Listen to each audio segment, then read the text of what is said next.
శ్రీపాదరాజ్యం శరణం ప్రపద్ది. తదుపరి నేను శ్రీ ధర్మగుప్తుల వారిని శివునకు గల రకరకాల ఆభరణాలు, ఆయుధాలకు సంబంధించిన అంతరార్థాలు ఏవైనా ఉన్నచో వివరింపవలసిందిగా ప్రార్థించాను. దానికి శ్రీ ధర్మగుప్తుల వారు, అయ్యా శంకర భట్టు, గణపతి దేవునకు పాశాంకుశములు ముఖ్య ఆయుధాలు, అలాగే విష్ణువునకు సుదర్శన చక్రం ముఖ్య ఆయుధం. ఇదే విధంగా శంకరుల వారికి త్రిశూలం ముఖ్య ఆయుధం. త్రిశూలమునకు పైన 3 కొనలుండును కదా, అవి అగ్నిజ్వాలల రూపంలో ఉండును. ఆ 3ను అడుగున కలిసి ఉండి ఒకే శూలహస్తంగా ఉండును. సత్వరజస్తమో గుణాలను ఆ 3 కొనలు సూచించును. వీటి యొక్క ఏకత్వం నిజానికి అది త్రిగుణాతీతం. ఈ అంతరార్థాన్ని త్రిశూలం సూచిస్తున్నది. అంతేకాకుండా ఇడా పింగళ నాడుల ద్వారా శ్వాస ప్రవహించి భూమధ్యమున ఉండి శిరస్థానానికి చేరుకొనుచున్నది. ఇడ పింగళ సుషుమ్న అనబడు ఈ 3 నాడుల బ్రహ్మజ్ఞాన కేంద్రం ఏదైతే ఉన్నదో దానిని త్రివేణి సంగమం అందురు. త్రిశూలంలోని అంతరార్థమిదే. రెండవది నాగాభరణమనేది కలదు. కుండలిని శక్తి విజృంభించినప్పుడు అష్టసిద్ధులు కలుగును. సర్పాకారముగా ఉండి కుండలిని సూచించుటనే శ్రీ శంకర భగవానుని నాగాభరణుడు అంటారు. శివునకు ఈశ్వరుడని కూడా పేరు. ఈ మహాసిద్ధులన్నీ సర్పముల వలె ప్రమాదకరమైనవి. వాటిని వశన్నందుంచుకుని లోక కళ్యాణార్థం ప్రయోగించువాడు కనుకనే శివునకు ఈశ్వరుడని కూడా పేరు వచ్చింది. శివుని త్రిశూలానికి ఢమరుకం కట్టి ఉండును. శబ్దగుణకం ఆకాశం అని చెప్పబడింది. ఆకాశం నందు శబ్దం యొక్క ప్రకంపనాలు ప్రయాణించును. మనం మంత్రజపం చేసినప్పుడు గాని వినినప్పుడు గాని స్పందనలు వెలువడి ఆ స్పందనలు శివఢమరుకధ్వని వంటి దానిని మన చెవులలో కలిగించును. మంత్ర పురస్చరణ చేయుట వలన యోగికి ఆనందం కలుగును. ఆ ఆనందం వలన తాండవం చేయును. దీనికి గుర్తుగానే ఢమరుకాన్ని పరమేశ్వరుడు ధరించును. కనుబొమ్మల మధ్య ఉండే ఆజ్ఞాచక్రమే సమస్త జ్ఞానానికి కేంద్రమై ఉన్నది. జ్ఞానికి అతీంద్రియ దృష్టి కలుగుటకు ఆజ్ఞాచక్రం వికసింపవలెను.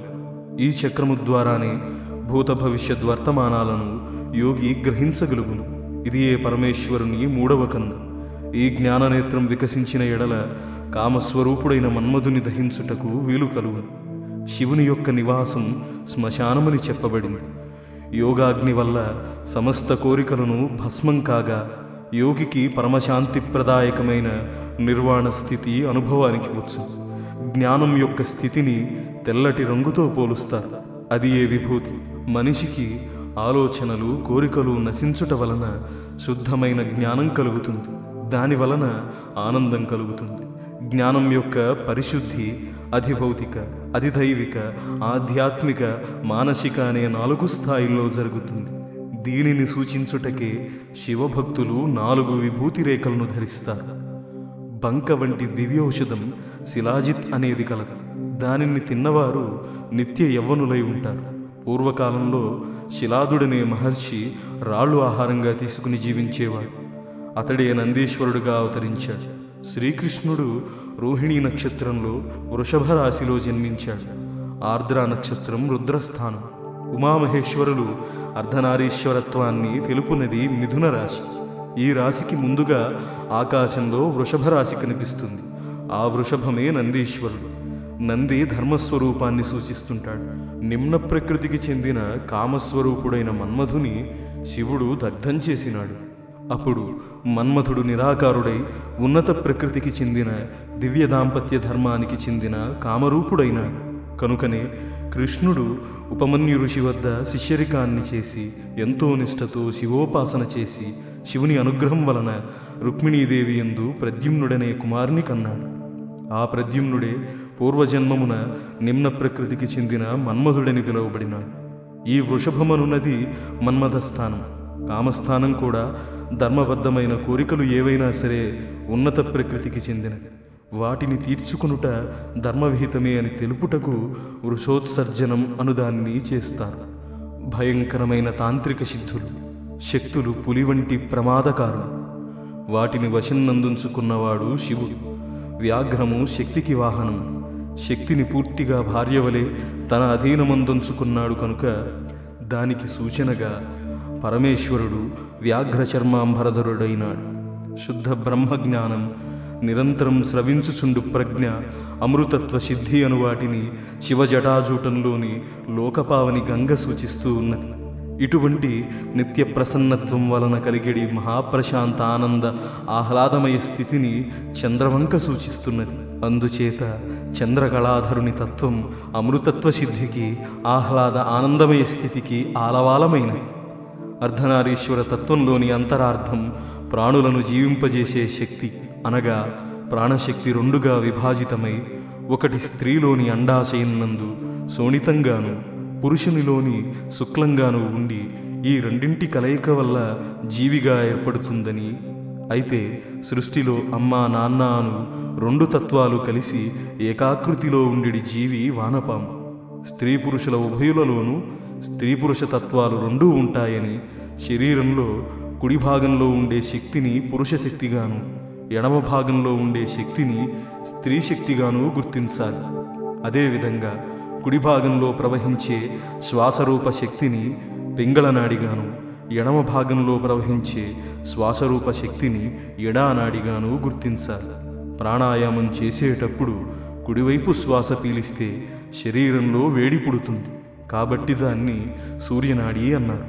ఎడమవైపు శ్వాస పీలిస్తే శరీరం చల్లబడి చలువ చేస్తుంది కాబట్టి దానిని చంద్రనాడి అన్నారు. కాలపురుషుని శరీరంలో రాశిచక్రంలోని మేషరాశి నుండి తులారాశి వరకు వేడినిచ్చే 6 మాసాల సూర్యనాడి అనుకుంటే, ఆశ్వయుజం నుండి పాల్గొనం దాకా ఉండే 6 మాసాలు చంద్రనాడి. ఈ సూర్యచంద్రుల గతి వల్ల పౌర్ణమి అమావాస్యలు ఏర్పడుతున్నాయని మనం గ్రహించాలి. యోగి అయినవాడు తన శరీరంలోని శ్వాసలోని సాధన ద్వారా కాలచక్రంలోని సమస్తమును సిద్ధింపజేసుకుంటాడు. భూత భవిష్యత్ వర్తమానాలను సమస్తమును గుర్తిరంగగలిగిన కాలజ్ఞానాన్ని పొందుతాడు. ఈ కాలచక్రముని అర్ధనారీశ్వర తత్వంగా ఎన్నడూ విడదీయరాని జంటగా గుర్తిరంగాలి. రాత్రింబవళ్ళు, పౌర్ణమి అమావాస్యలు వంటి సమస్తము ఒకదాని తర్వాత ఒకటి దృశ్యమానమగుతూ ఉన్నవి. ఒకటి ఇంకొక దానికి ఆధారంగా ఉండును. రాత్రి లేకుండా పగలు గాని, పగలు లేకుండా రాత్రి గాని ఉండజాలవు. తల్లి తండ్రి అని పిలువబడే అర్ధనారీశ్వరులు ఈ అనంత సృష్టి యొక్క సంచలనానికి కారణమగుచున్నారు. శివుడు సంహారకారకుడనుటలో అంతరార్థం పాత సృష్టి పోయి కొత్త సృష్టి వచ్చుచున్నదని అర్థం. అనగా సృష్టిలో మార్పులు అతి సహజంగా వస్తుండగా నూతన సృష్టి ఆవిర్భవించుట, అది కొంతకాలం స్థితి ఎందుండుట, తిరిగి సంహరింపబడుట అనివార్యం. అధర్వణ వేదంలోని సమస్త అస్త్రములు, శస్త్రములు, మంత్రములు సిద్ధించవలెనన్న ఈ అస్త్రశస్త్ర విద్యలకు అధిపతి అయిన ఈ శానరుద్రుని అనుగ్రహం ఉండి తీరాలి అని నాకు తెలియపరిచారు. అంతట నేను శివపార్వతులకు ఆర్ద్రా నక్షత్రానికి గల అవినాభావ సంబంధాన్ని వివరంగా చెప్పవలసిందని శ్రీ ధర్మగుప్తుల వారిని ప్రార్థించాను. దానికి వారు, రుద్రుడు ధనస్సును ధరించి పరుగెత్తే జింకను వేటాడి మృగవ్యాధి రుద్రుడుగా దర్శనమిస్తాడు. ఈ మూర్తి ఆకాశంలో ఆర్ద్రా నక్షత్రంలో కనిపిస్తాడు. అతడు వేటగాడి వలె ఉంటాడు. ఈ మృగవ్యాధ రుద్రుని రూపం నక్షత్ర మండలంలో మిథున కర్కాటక రాసులకు అడ్డంగా ఐమూలగా కనిపిస్తుంది. ఈ నక్షత్ర మండలానికి దగ్గరగా క్రూరగ్రహములైన శని, కుజ, రాహువుల సంచారం చేసినప్పుడు విశ్వవ్యాప్తమైన యుద్ధములు, ప్రళయములు జరుగును. దేవదానవ యుద్ధాలు, మహాభారత యుద్ధము వంటివి అటువంటి గ్రహగతుల వల్లనే జరిగాయి. కాలసంహారమూర్తిని అనగా ధనస్సు ధరించిన ఉగ్రమూర్తి అయిన రుద్రుణ్ణి మన్యుదేవతా రూపంగా వేదాలు వర్ణించాయి. ఆ రుద్రమూర్తి ఆయుధం త్రిశూలం కాదు, ధనస్సు మాత్రమే అతని ఆయుధం. మాఘమాసంలో అమావాస్య ముందు వచ్చే చతుర్దశిని మహాశివరాత్రి అందురు. ప్రతి నెలలో అమావాస్య ముందు వచ్చే చతుర్దశిని మాస శివరాత్రి అందురు. మహాశివరాత్రి మంగళవారం రోజు వచ్చినదో అది మహాప్రశస్తం. శనివారం నాడు త్రయోదశి వచ్చిన ఎడల దానిని శనిత్రయోదశి అంటారు. కర్మకారకుడైన శని వలన కలిగే రకరకాల క్లేశాలను తొలగించుకున్నటకు శనిత్రయోదశి నాడు శివార్చన చేసి శని ప్రీతికరంగా నువ్వులను దానం చేయవలెను. శనికి శివుడు అధిదేవత గనుక నువ్వుల నుండి తీసిన నూనెతో పరమేశ్వరుణ్ణి అర్చించిన ఎడల శని బాధ నివృత్తి కలుగును. శనివారం నాడు ప్రదోష సమయంలో శివారాధనం చేసిన ఎడల శనికి అధిదేవత శివుడు కావున సమస్తములైన కర్మదోషాలు తొలగి సుఖశాంతులు పొందగలరు. శని కర్మకారకుడు, శివుడు సంహారకారకుడు. సమస్త విధములైన అశుభ కర్మలను మహాపాపాలను భస్మీపటలంగా వించుకొని శుభప్రదాలైన నూతన దివ్య తేజోమయ శుభస్పందనలతో మానవుల శరీరం, మనస్సు, బుద్ధి, అహంకారము, చిత్తము, ఆత్మ పరిశుద్ధత నుండి ఆనందదాయకమైన నూతన జన్మను పొందవలెనన్న ఏ మానవుడైనను శని ప్రదోష సమయంలో శివారాధన చేయవలెను. ఈ విధంగా చేయగా శని శాంతించును. శనివారం రాత్రికాలమున ఆ జీవుని యొక్క సమస్త విధములైన కర్మదోషాలకు అధిష్టాన దేవతలైన అంధశక్తులు అనగా అదృశ్య రూపంలో ఉండిడి నల్లని కాటుక రూపమును ధరించి ఉండిడి దురదృష్ట శక్తులు, మహావిధ్వంసక శక్తులు ఆ మహాకాలుని శక్తి స్వరూపమైన మహాకాళిలో నిలయం చెందును. ఆ మరునాడు అనగా ఆదివారం నాడు సూర్యోదయ ప్రాంతమున సవితృమండల మధ్యవర్తి అయిన ఆ మహాశక్తి అనుగ్రహ విశేషమున సాధకునకు నూతన జీవితం ప్రారంభమగును. అశుభప్రదములైన పాపకర్మల మూటలు పరమేశ్వరుని యోగాగ్నిలో దగ్ధం చేయబడును. శివుడు పంచభూతాత్మకుడు. మన శరీరంలోని మూలాధారం నందు పృథ్వీతత్వముండును. దీనికి ప్రతీకగా సాధకుల చేత పార్థివలింగం పూజింపబడుచున్నది. స్వాధిష్టాన చక్రం నందు జలతత్వం ఉంటుంది. దీనికి ప్రతీక అయినది జలలింగం. మణిపూరక చక్రం నందు అగ్నితత్వం ఉండును. దీనికి ప్రతీక అయినది జ్వాలాలింగం. కంఠస్థానం నందు అనగా విశుద్ధి ఎందు వాయుతత్వం ఉండును. దీనికి ప్రతీక అయినది వాయులింగం. ఆకాశస్థానమైన హృదయం నందుండు దానిని చిదంబరలింగం అని అందును. ఆకాశలింగమని పిలువబడే ఈ చిదంబరలింగానికి అసలు ఆకారమే ఉండదు. ఈ పంచభూతాత్మక శివలింగాల ఆరాధనం, దర్శనం, అర్చనం విశేష ఫలప్రదం.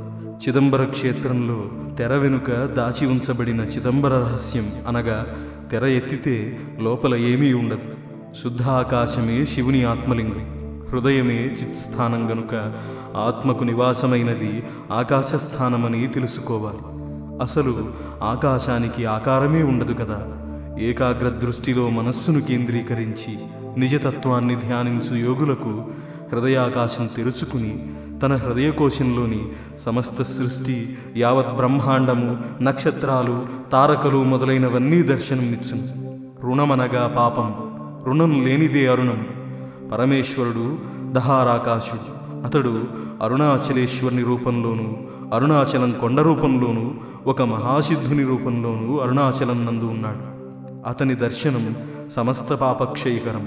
ఆ అరుణాచలేశ్వరుడే నేడు మానవాకృతిలో పీఠికాపురంలో శ్రీపాద శ్రీవల్లభ రూపంలో అవతరించి మనలను తరింపజేయు ఉద్దేశ్యంతో ప్రస్తుతం కురుంగడ్డలో దివ్యతేజో విరాజితుడై ఉన్నాడు. కురుంగడ్డ అరుణాచల పర్వతానికి సమానమైంది.